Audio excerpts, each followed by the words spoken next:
day one on location in a spaceship. This is a dream project for me because I love Star Wars. Anything with space, aliens. Scott Elder, our fearless writer, told him a general idea of what we're shooting for. He made it happen.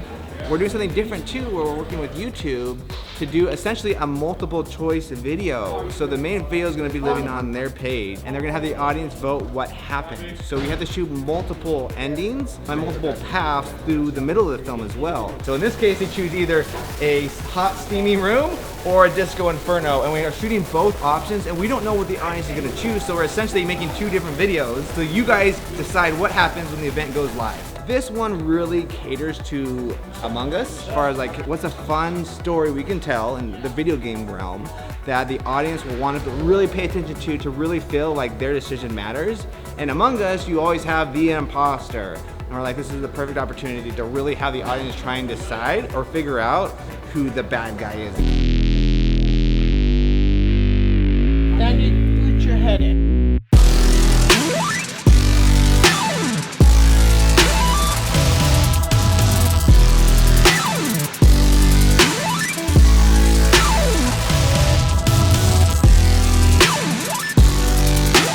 We are dialing in the lights. We got Aaron, our fearless director of photography, and the gaffer, and everyone else that makes everything look good.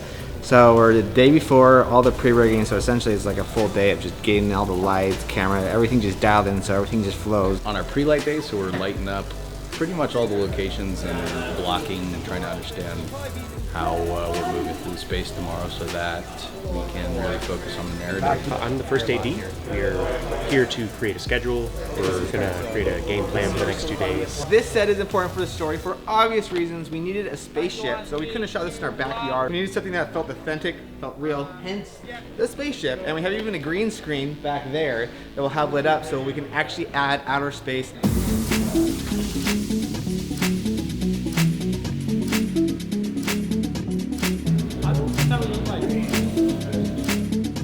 This location is a gem we've had here in LA, and I took a look at it with Devin. We actually did a FaceTime from him with him in Utah, and we just knew it was the right fit. Just the vibe was perfect. It was kind of old, and there's some other sci-fi sets here, but they're more new school. And this one had kind of the character and the grit that we thought would look really great to kind of pay homage to aliens. Plus, the costumes are so colorful, we wanted them to pop, and so it just seemed like the right fit. So I am trying to add a little zazz with some low-cost lighting options. These are lights for a truck and make a great little detail for any production. Everybody underestimates the amount of effort put in by rigging grips, rigging electricians, practical electricians. It's actually astounding. We are filming the intro first, so we'll see how that goes. It's already pre-lit, pre-rigged, everything's dialed in.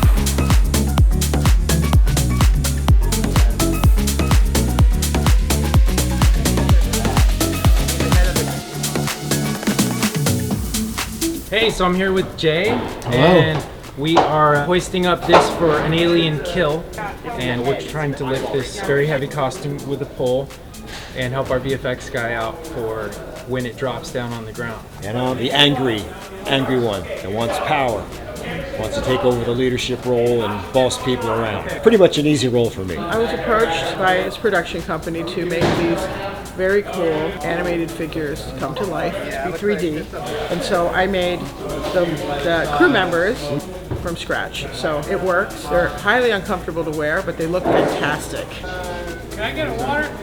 They're basically a foam structure that you zip into. So it's kind of like a isolation suit, so to speak. So, or a Zen pod. First we make prototypes, and then they decide which one they like. And then we kind of have to mass produce them. In this production, there was 6, 7 of them. I'm doing an umbilical surgery here. I am taping in the helmet so that it's sturdy and doesn't move, so that the people in it will be comfortable. See Fogger, we can express anything.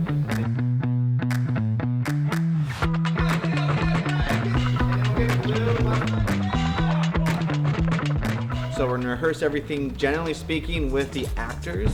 get a pacing, get a feel for where they're moving as far as blocking.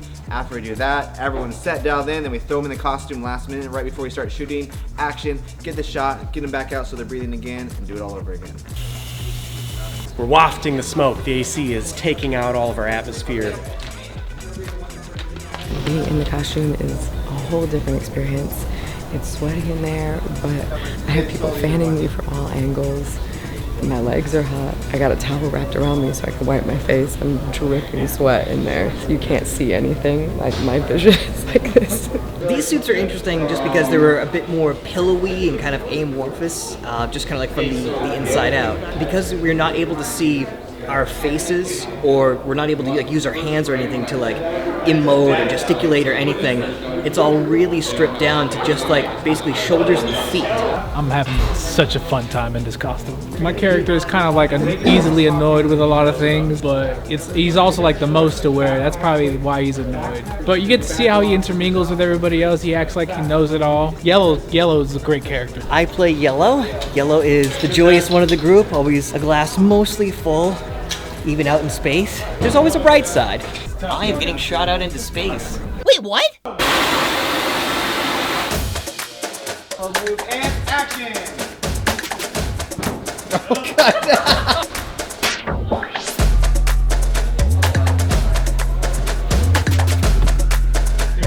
Now I know where we are. Yeah, I'm just helping out on art.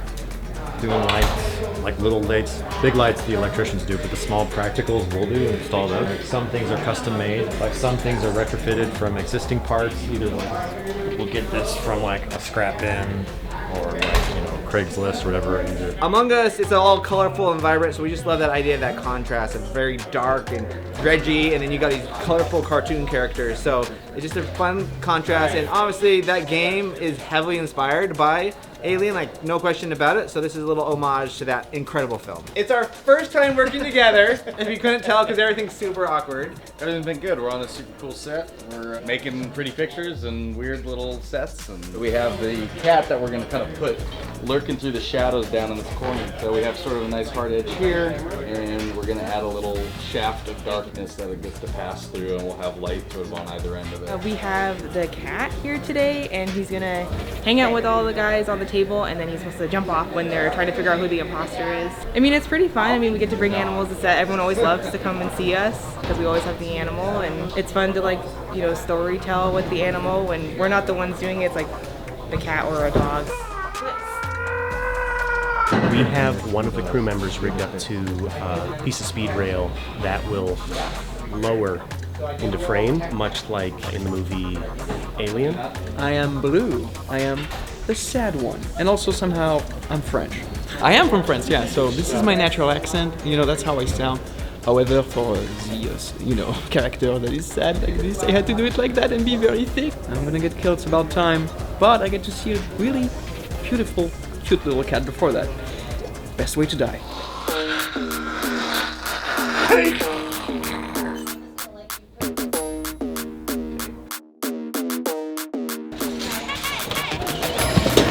With the ashes falling.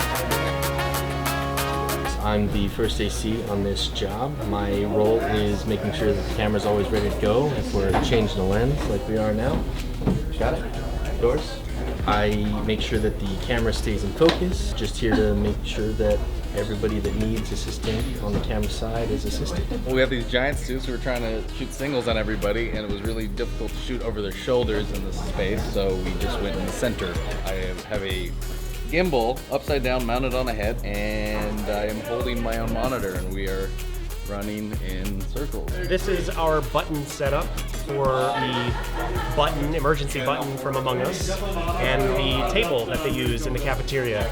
That usually calls everyone to order to vote who they're going to send out into space, whether they're an imposter or whether they are not imposter. This is our button, and there's actually one of the manifold buttons from some spaceship that actually operated back in the 70s.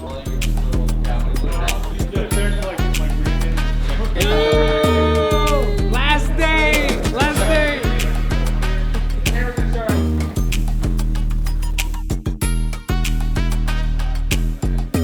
So right now now we are shooting the part of the scene where Blue goes into option number 2, which is the Disco Inferno. But what he doesn't know is that the disco lights is actually a trap and the walls are squeezing in, so we have a movable wall here that'll actually compress onto Blue and pin him. In Among Us, you do a lot of different tasks. So I found some of the ones I thought would be the funnest to actually recreate that we could do practically. So the asteroids, scanning the card. The scanning the card one's are really an annoying one because you try and scan it and it's either too slow or too fast, and you always struggle with that. At least I struggle with that. So we made like a card scanner and a whole bunch of like fake ID Among Us cards, and you're gonna swipe them and then the light's gonna keep turning red, and then they're gonna figure out that it's a chip.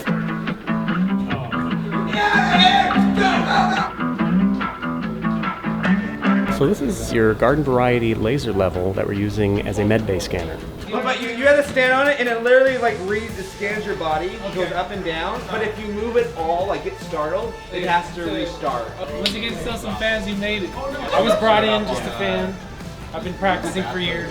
Only the best care. All right, ready to go, pictures up.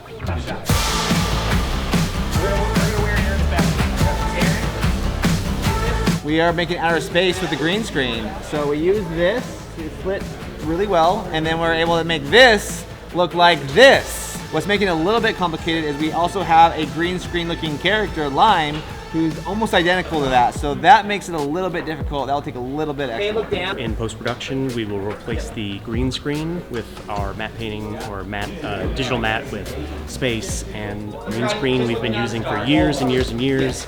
And now with the digital era, possibility of green screening literally everything is pretty prevalent, and we're taking advantage of it here. This is a green screen glove for green screen gloves. And these are used to basically imitate the crew members' hands whenever they're digitally generated.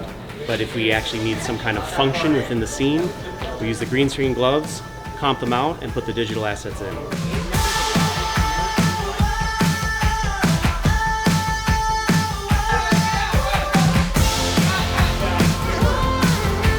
Almost right, you feel me? Everybody doing their thing. Let's go! So this is what the dead body actually looks like, and it's a cartoony bone. We don't know what's really in these suits. Maybe it's not their suits, we don't know. It's a big debate online.